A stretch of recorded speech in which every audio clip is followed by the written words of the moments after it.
अस्सलाम वालेकुम, आदाब, नमस्कार। हम बात करेंगे इस ठंड में या फिर ठंड में जो सबसे कॉमन सिम्टम हमारे क्लिनिक्स में प्रेजेंट होते हैं, जो है खांसी, सर्दी और बुखार। इस तरह के सिम्टम्स बहुत कॉमन आते हैं और बहुत हद तक ये मिसडायग्नोज भी होते हैं। कई बार ये होता है कि ये वायरल फीवर है या वायरल इन्फेक्शन है या इस तरह का इन्फ्लुएंजा है या किसी तरह का निमोनिया है या और तरह के बहुत सारी चीजें सामने आ जाती हैं।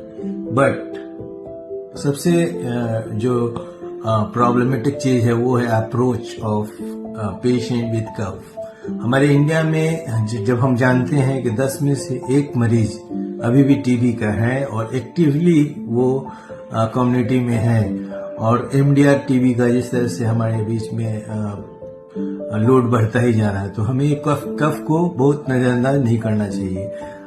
कुछ चीजें मैंने देखी हैं आमतौर पे प्रैक्टिस में, लोग कफ को ट्रीट करने के लिए एम्ब्रोक्सेल और इस तरह के ट्रिब्यूटेलिन वगैरह यूज करते हैं, जो कि मुझे नहीं लगता है कि बहुत हद तक एडवाइजेबल है। कुछ हद तक जहां तक हो सके मोंटेलोकास्ट, लेवोसिट्रिजिन, इस तरह के ग्रुप्स जो यूज होते हैं वो बेनिफिशियल होते हैं। अभी हाल ही में मेरे सामने से एक पर्चा गुजरा जिसको देख के मैं बिल्कुल ही विचलित हो गया कि कफ को ट्रीट करने के लिए डाईइथाइल कार्बामेजेपिन यूज हो रहा है, DEC-4। ये कौन सा ट्रीटमेंट है भाई, जहां पे DEC-4 से हम कफ को ट्रीट कर रहे हैं और ये समझाने की कोशिश कर रहे हैं पेशेंट को कि आपको इस्नोफीलिया है। सो माइंड इट, हम सबको बताना चाहेंगे along those people who are practicing the medical science also and the people who are getting treated with the doctors also, कि there is nothing called eosinophilia। eosinophilia करके कोई डिजीज नहीं है। eosinophilia is a finding when you do the blood test, you get eosinophils count raised, and the reason behind it can be anything, can be from one infection, can be worm infestation, can be cancer also।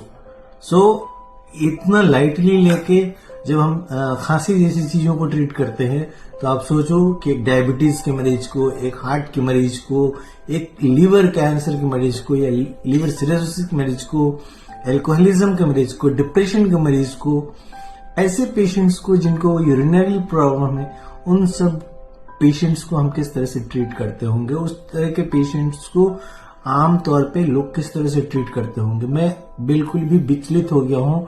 काफी हद तक मैं इस prescription को देख के थोड़ा सा विचलित हो गया हूँ, जहां पे DEC-4 से कफ का इलाज किया जा रहा है।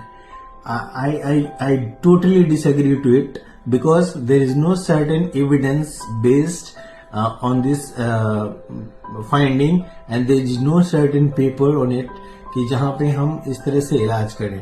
सो हम ये गारंटी नहीं देते या फिर ना हम कमेंट अपने आप पे करते हैं, ना हम ये क्लेम करते हैं कि I am the best and I know everything.